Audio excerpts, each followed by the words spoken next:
बिस्मिल्लाहि वस्सलातु वस्सलामु अला रसूलिल्लाह।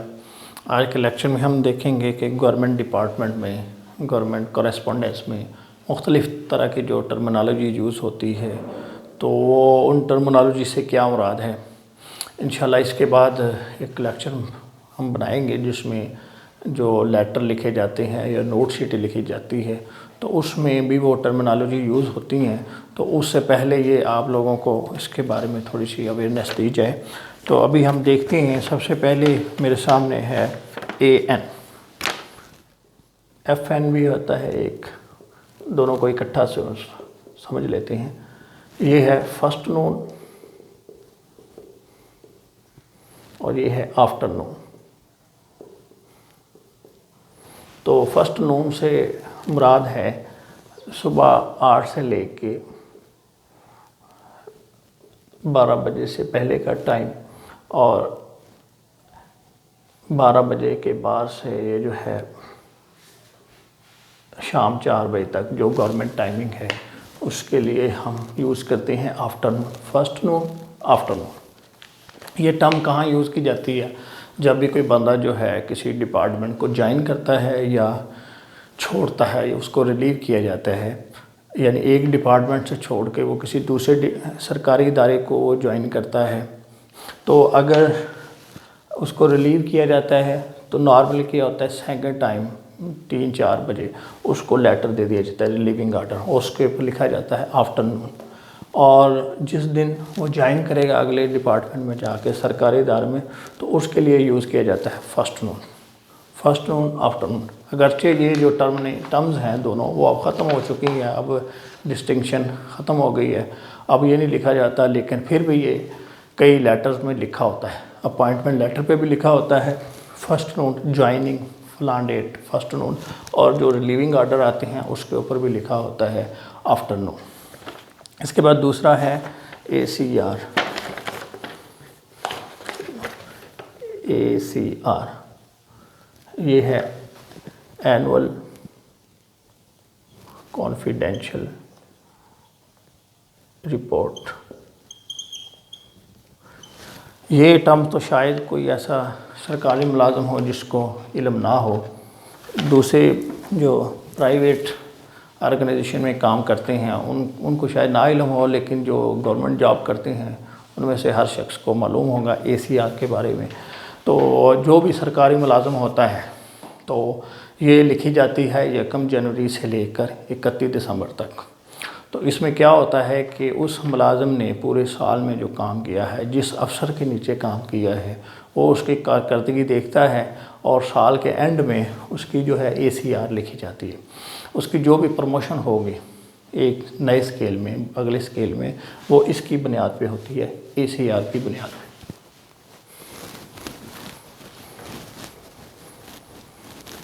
इसके बाद है next ji AD।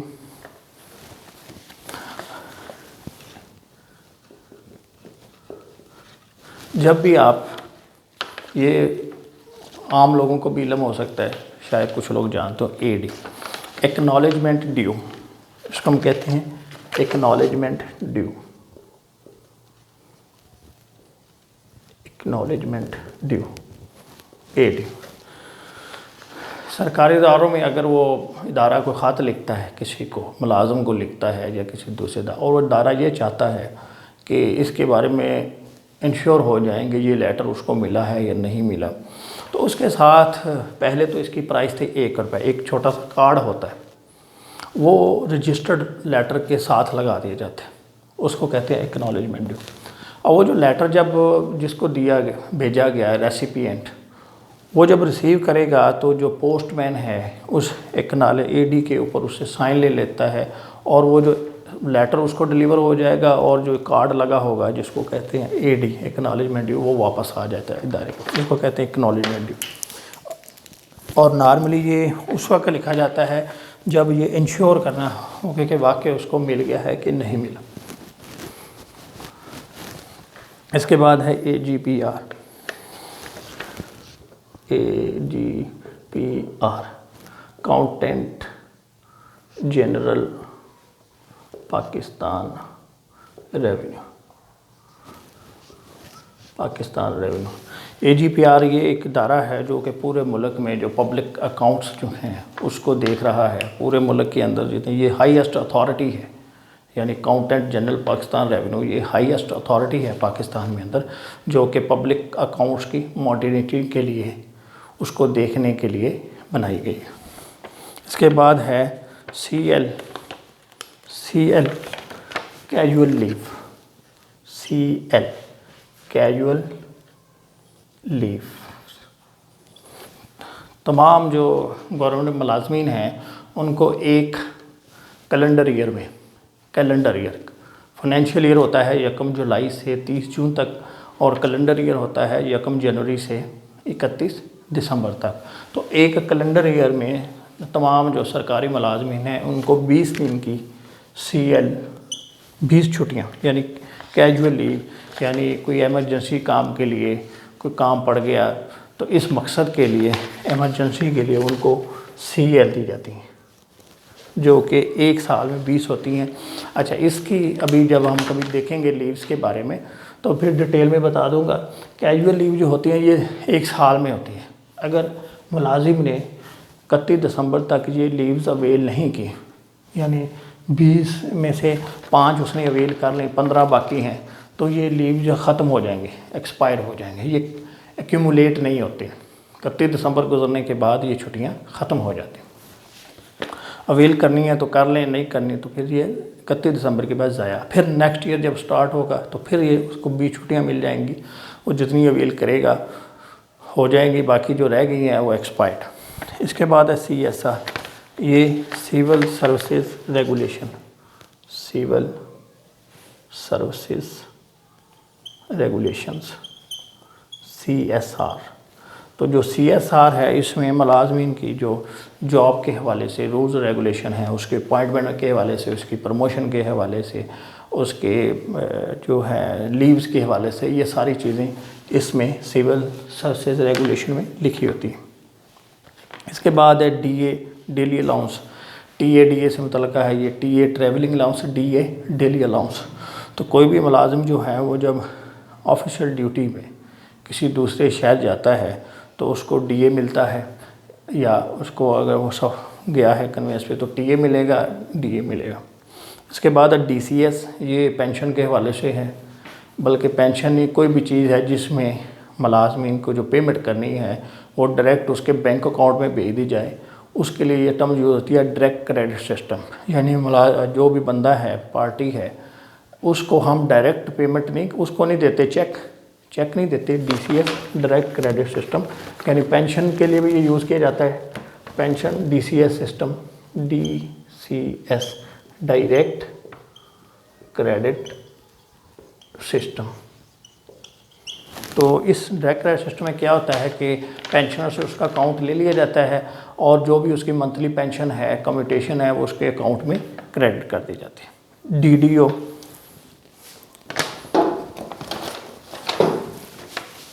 DDO, drawing and disbursement officer, DDO।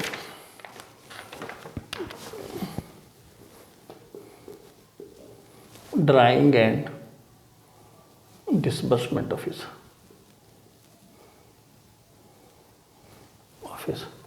ये जो DDO है, ये गवर्नमेंट ऑर्गेनाइजेशन में जिस शख्स को ये अथॉरिटी दी जाए कि वो जो गवर्नमेंट की जो एक्सचेकर है, गवर्नमेंट के अकाउंट से पैसे ड्रॉ भी कर सके और डिसबर्स भी कर सके, उसके लिए ये टर्म दी जाती है ड्राइंग एंड डिसबर्समेंट। इस ऑफिसर के पास ये अथॉरिटी होती है कि वो रूल्स एंड रेगुलेशन की रोशनी में जो पैसे निकलवा भी ले, ड्राइंग एंड डिसबर्स, और अकॉर्डिंगली उसको डिसबर्स भी कर दें। इसके बाद है DFA, ड्राफ्ट फॉर अप्रूवल।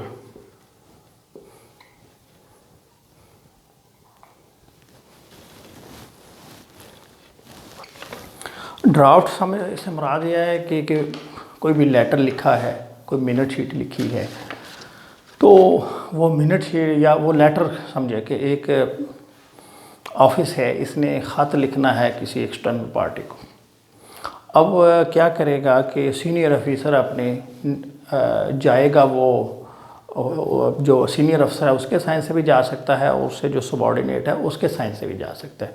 अब होगा क्या कि वो ख़त लिखने से पहले उसका जो मतन है, टेक्स्ट है, जो भी उसमें लिखा गया है, वो उसको कहेंगे ड्राफ्ट फॉर अप्रूवल। अब अगर तो सीनियर अफसर के साइनों से गया है तब भी उसको सीन कराएंगे। अब वो क्या करेगा, उसमें देख लेगा कि इसमें कोई जो चीज़ें लिखी हैं वो सही लिखी हैं, लैंग्वेज के हवाले से ठीक है, और जो उसमें फैक्ट्स लिखे हैं उसके बारे में जानना चाहता है कि उसके में कोई चीज़ गलत तो नहीं लिखी हुई, उसको देखना चाहता है। देखने के बाद वो जो है ना ड्राफ्ट को अप्रूव कर देगा। फिर वो ख़त जो है किसी दूसरी अथॉरिटी के पास जाएगा। इसको हम कहते हैं ड्राफ्ट फॉर अप्रूवल। यानी दूसरे लफ्ज़ों में कि ये है कि जो जूनियर अफसर है, जूनियर अथॉरिटी है, वो अपने सीनियर अथॉरिटी से एक जो टेक्स्ट है, जो अगली पार्टी को कुछ लिखना है, वो दिखा रही है कि ये ठीक है या इसमें कोई अगर, क्योंकि जो सीनियर है उसका अपना एक देखने का अंदाज़ होगा, तो उसमें अगर उसको कोई कमी पेशी नज़र आएगी तो वो उस ड्राफ्ट में कर देगा कि भी जी इसको चेंज कर लो। चेंज करने के बाद फिर वो जो ड्राफ्ट है आगे भेज दिया जाएगा। इसको कहते हैं DFA, ड्राफ्ट फॉर अप्रूवल। यानी इसको ऐसे भी आप समझ सकते हैं कि आपने कोई काम करना है तो आप अपने जो आपसे थोड़ा ज़्यादा जानता है उसको दिखा लेते हैं कि यार इसमें से कोई कमी पेशी है तो वो निकाल दो, दिखा दो, हमें बता दो, हम इसको दूर करें। इसके बाद है जी इसमें है DPC। इसमें एक तो ये है डिपार्टमेंटल परमिशन सर्टिफिकेट। जब भी एक एम्प्लाई किसी दूसरे इदारे में अप्लाई करता है through proper channel, DPC, departmental permission certificate, ठीक है। इसको इस तरह भी एक और भी टर्म इसके लिए यूज़ की जाती है, डिपार्टमेंटल प्रमोशन कमेटी। यानी एक तो DPC हो गया, डिपार्टमेंट परमिशन सर्टिफिकेट। आपने अगर कभी अप्लाई किया हो फेडरल पब्लिक सर्विस कमीशन में गवर्नमेंट जॉब में रहते हुए, तो वो एक परफॉर्मा देते हैं। उसमें क्या होता है कि जहां आप जॉब कर रहे हैं वहां से अपने इदारे से परमिशन लेके वो certificate federal public service commission वालों को देते हैं। वो होता है डिपार्टमेंटल परमिशन सर्टिफिकेट। DPC से मुराद होता है कि भाई जो एक इदारे में लोग जो जॉब कर रहे हैं उनकी प्रमोशन के लिए एक बोर्ड बनाया जाता है, कमेटी बनाई जाती है, उसको भी कहते हैं departmental promotion committee, department promotion committee. इसके बाद है EOL। ये पहले भी मैं आपको एक्सप्लेन कर चुका हूँ, extra ordinary leave. Extra ordinary leave वो लीव जो कि आम छुट्टियों से हट के हो, यानी कैजुअल लीव है, अर्नड लीव है, मेडिकल लीव है, मैटरनिटी लीव है, इन लीव से हट के जो लीव हो, या इसको ऐसे भी कह सकते हैं कि दूसरी तमाम छुट्टियों से हट के जो लीव हो उसको हम कहते हैं EOL। और ये दी जाती है विदाउट पे, इसी वजह से इसको एक्स्ट्रा ऑर्डिनरी लीव कहते हैं कि बाकी जितनी भी लीव हैं उसमें तो आपको पे मिलेगी, लेकिन एक्स्ट्रा ऑर्डिनरी लीव में आपको पे नहीं मिलेगी। इसको इसके लिए एक और टर्म भी यूज़ की जाती है आगे, वो भी है leave without pay. Leave without pay, extra ordinary leave या लीव विदाउट पे। इस लीव में क्या होगा कि आपको जो छुट्टी मिलेगी वो बग़ैर तनख्वाह के मिलेगी, और ये जितना भी पीरियड होगा ये आपकी सर्विस में काउंट नहीं होगा। पेंशन का आपने लेक्चर देखे होंगे जहाँ पे हम पेंशन निकालते हैं, वहाँ पे हम क्वालिफाइंग सर्विस है, तो क्वालिफाइंग सर्विस में क्या होता है, total service minus leave without pay या EOL। तो यानी ये जो छुट्टियाँ होंगी ये आपकी सर्विस में काउंट नहीं होंगी, इसी वजह से इसको एक्स्ट्रा ऑर्डिनरी लीव कहते हैं। इसके बाद है FEBF।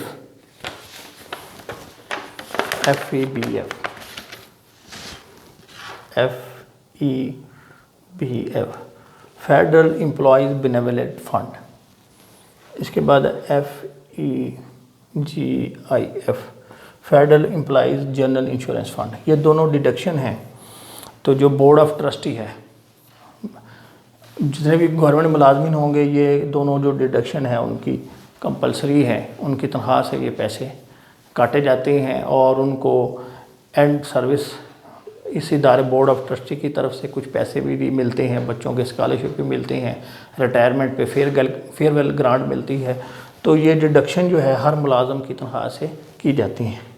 Federal employees benevolent fund, federal employees general insurance fund. इसके बाद एक टर्म है FBR, ये तो बड़ी कॉमन सी है, फेडरल बोर्ड ऑफ रेवेन्यू, यानी पाकिस्तान में जो भी इनकम टैक्स के हवाले, टैक्सेस के हवाले से जो अथॉरिटी है जो रेगुलेट कर रही है, कलेक्शन कर रही है, इम्पोज कर रही है, उसको हम कहते हैं फेडरल बोर्ड ऑफ रेवेन्यू। इसके बाद है जी FSA final settlement of account.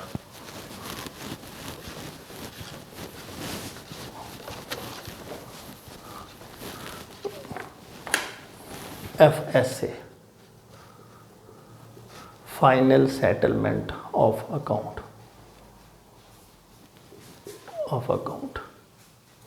जब भी कोई मुलाजम रिटायर्ड हो जाएगा तो रिटायर होने के बाद उसके वो देखा जाता है कि भाई कितना हिसाब बना, क्योंकि रूल ये है कि जिस महीने रिटायर्ड होगा, मसलन एक महीने सितंबर में कोई शख्स 29 सितंबर को रिटायर्ड हुआ, 30 को भी हुआ, 5 को हुआ, किसी भी डेट को वो रिटायर्ड हो गया, तो उस महीने की उसकी तनख्वाह रोक ली जाती है, स्टॉप कर दी जाती है, उस महीने उसको पेमेंट नहीं होती। फिर उसके बाद क्या होता है कि एडमिन जो है एस्टेब्लिशमेंट डिवीज़न वो क्या करेगा, जो उनकी छुट्टियां जो भी होंगी वो मुतलका जो भी होंगे ऑफिस वो भेजेंगे, उसका NDC क्लियर होगा, NDC क्लियर होने के बाद फिर उसकी फ़ाइनल पेमेंट बनाई जाती है।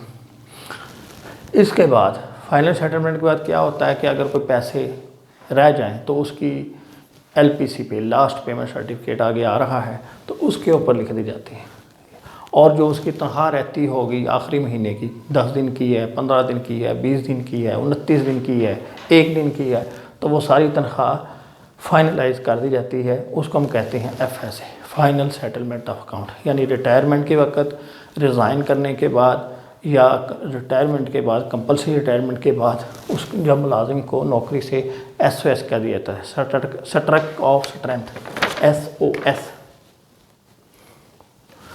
स्ट्रक ऑफ स्ट्रेंथ, जब ये कर दिया जाएगा फिर उसकी FSA होगी, ठीक है, और उसके जितने भी वाजबात हैं वो दे दिए जाएंगे, और इसके बाद ही उसका पेंशन केस बनता है। फाइनल सेटलमेंट के बाद ही उसके पेंशन के केस को मूव किया जाता है, क्योंकि इसके अंदर से LPC इशू होगी।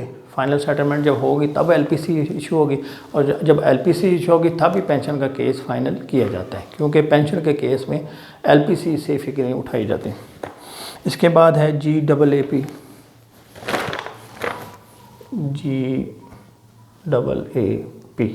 ये अकाउंटिंग के जो स्टूडेंट हैं वो जानते होंगे, generally accepted accounting principles, generally accepted हैं। ये जो प्रिंसिपल्स हैं वो वर्ल्ड वाइड चलते हैं, उसमें उन्होंने जो प्रिंसिपल्स बना दी हैं अकाउंटिंग के हवाले से, cash basis, accounting basis, accrual, तो ये प्रिंसिपल जो हैं ये पूरी दुनिया में चलते हैं। इसको हम कहते हैं जनरली एक्सेप्टेड अकाउंटिंग प्रिंसिपल्स। इसके बाद है GFR,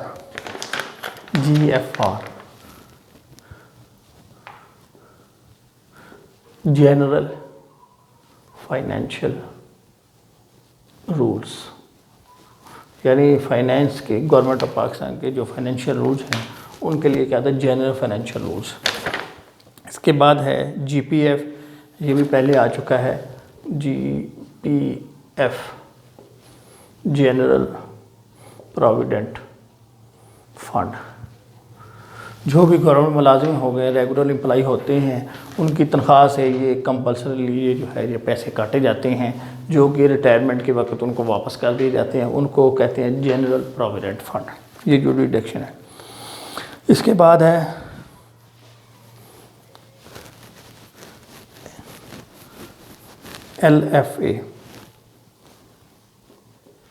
LFA leave fair assistance,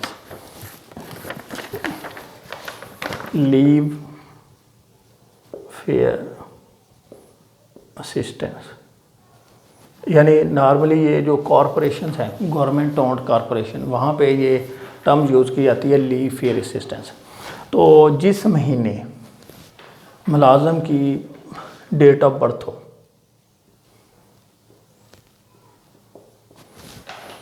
उस महीने बेसिक का कुछ परसेंट, 70% है या 60% है, तो वो उसको पे कर दिया जाता है ताकि वो अपनी जो बर्थडे है उसको वो मना सके अच्छे से। उसको कहते हैं लीव फेयर असिस्टेंस, LF। इसके बाद है LFP, लीव फुल पे। वो लीव जिसमें मुलाजम की तनख्वाह से कोई पैसा नहीं काटा जाता, फुल उसको पे की जाती है, उसको कहते हैं लीव फुल पे। इसी के साथ है लीव हाफ पे। मुलाजम के पास ये राइट है कि वो हाफ पे पे भी लीव ले सकता है। यानी इसमें फिर इसमें और इसमें फ़र्क ये है कि एक छुट्टी जो है इसमें फुल डे छुट्टी काउंट होती है और इसमें 2 दिन यानी हाफ है हो गया ना, हाफ डे। तो छुट्टियों की यानी ये एक छुट्टी है तो ये समझ लिए 2 छुट्टियाँ लीव हाफ पे, यानी कि हाफ अलाउंसेस के काटे जाएंगे लेकिन उसकी जो लीव है उसका दौरानिया बढ़ जाएगा, लीव हाफ पे। यानी वो ज़्यादा छुट्टियाँ, अगर उसने 20 छुट्टियाँ ली हैं फुल पे तो वो लीव हाफ पे वो 40 डेज़ की छुट्टियाँ जो है वो ले सकता है। या ऐसे समझ लें कि वो छुट्टियाँ जिसमें उसको तनख्वाह जो है वो हाफ मिलेगी, वो लीव हाफ पे, और जिसमें उसको छुट्टी के दौरान फुल पे मिले वो लीव फुल पे। इसके बाद LPC, अभी बताया आपको कि जो पेंशन है, पेंशन कैलकुलेट की जाती है LPC की बुनियाद पे। LPC, last payment certificate. तो जब भी कोई सरकारी मुलाजिम जो है वो रिटायर्ड होता है तो उसको रिटायरमेंट के वक्त ये एक सर्टिफिकेट इशू किया जाता है, या वो ट्रांसफ़र होता है एक गवर्नमेंट इदारे से दूसरे गवर्नमेंट इदारे को ज्वाइन करता है तो LPC इशू की जाती है। अब वो क्या होगा, अगर वो रिटायर्ड हो गया तो इसकी बुनियाद पे पेंशन बनेगी। अगर उसने कोई दूसरा इदारा ज्वाइन किया है तो उस LPC की बुनियाद पे उसकी पे फिक्स की जाएगी। ठीक है, फिक्सेशन ऑफ पे या पेंशन। रिटायरमेंट की सूरत में LPC की बुनियाद पे पेंशन बनाएंगे और ट्रांसफ़र की सूरत में या डेपोटेशन है उसकी सूरत में LPC की बुनियाद पे उसकी नई पे फिक्स की जाएगी। इसके बाद है LPR।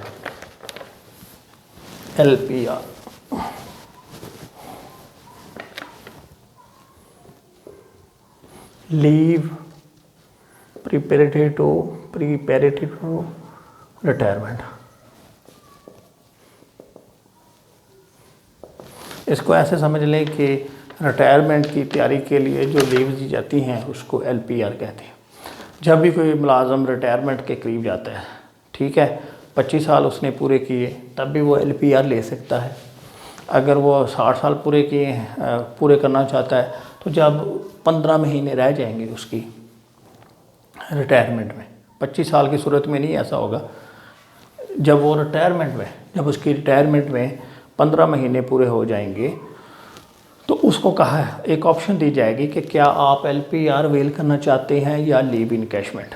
लीव इनकैशमेंट की सूरत में उसको पैसे मिल जाते हैं, छुट्टी नहीं मिलती, और LPR की सूरत में उसको छुट्टी मिल जाती है, वो अपने घर चला जाता है और LPR का पीरियड गुजारने के बाद एक दिन के लिए ज्वाइन करेगा और अगले दिन से उसकी रिटायरमेंट हो जाएगी।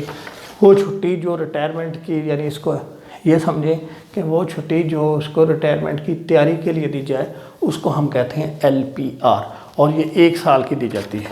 LPR जो है वो 1 ईयर की, लेकिन इसकी ऑप्शन जो है वो तकरीबन यानी 15 महीने पहले, उसकी रिटायरमेंट से 15 महीने पहले उससे पूछ लिया जाता है। और लीव इनकैशमेंट भी वो भी 365 दिन की मिलती है मैक्सिमम, 365 दिन से ज़्यादा उसको छुट्टियों के पैसे नहीं मिलते, और ना ही LPR वो 1 साल से ज़्यादा जा सकता है। 25 साल के बाद भी जा सकता है LPR, लेकिन वो लीव इनकैशमेंट वो 30 साल सर्विस पूरी करने पे ही मिलती है। इसके बाद है NDC। जब भी कोई शख्स रिटायर होगा, रिज़ाइन करेगा, जब भी कोई आदमी सरकारी मुलाजम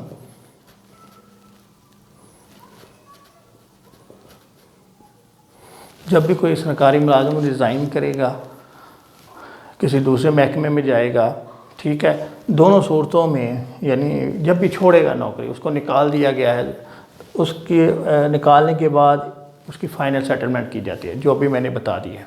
उसका यानी जो दिन उसने काम किए हैं उसकी पेमेंट करना। उससे पहले ये एक सर्टिफिकेट सर्कुलेट किया जाता है पूरे डिपार्टमेंट में, हर सेक्शन में। यानी एक इदारे में अगर समझ लें कि 30-35 जो हैं डिवीजनें हैं, सेक्शंस हैं, तो सबके पास जाएगा और उनसे पूछा जाएगा कि कभी कोई इस बंदे के अगेंस्ट जो है कोई बुक, तो अगर वहाँ पे इदारे में कोई लाइब्रेरी है, कोई बुक तो नहीं है, अगर उसने रहाइश ली हुई है तो वो ये पूछा जाएगा, कोई बिजली के बिल इसके रहते हों, कोई हॉस्पिटल की फैसिलिटी है, मेडिसिन वगैरह के पैसे इससे रहते हों, तो वो ये सर्कुलेट किया जाता है पूरे डिपार्टमेंट में, पूरे इदारे में। और हर डिवीज़न अपनी अपनी लिखेगा कि भी इसके अगेंस्ट ये पैसे हैं। इसके बाद उसकी फाइनल सेटलमेंट की जाती है। इसको कहते हैं नो डिमांड सर्टिफिकेट। ठीक है जी। अभी और भी टर्म्स हैं, आपके जहन में भी कोई गवर्नमेंट इदारे से मुतल्लिक़ कोई टर्मिनोलॉजी हो तो कमेंट्स के नीचे लिख दें। इंशाल्लाह ये जो टर्म्स बाकी रह गई हैं और भी कोई अगर मेरे जहन में आए तो इंशाल्लाह नेक्स्ट लेक्चर में वो भी मैं आपको एक्सप्लेन कर दूँगा। Thank you very much.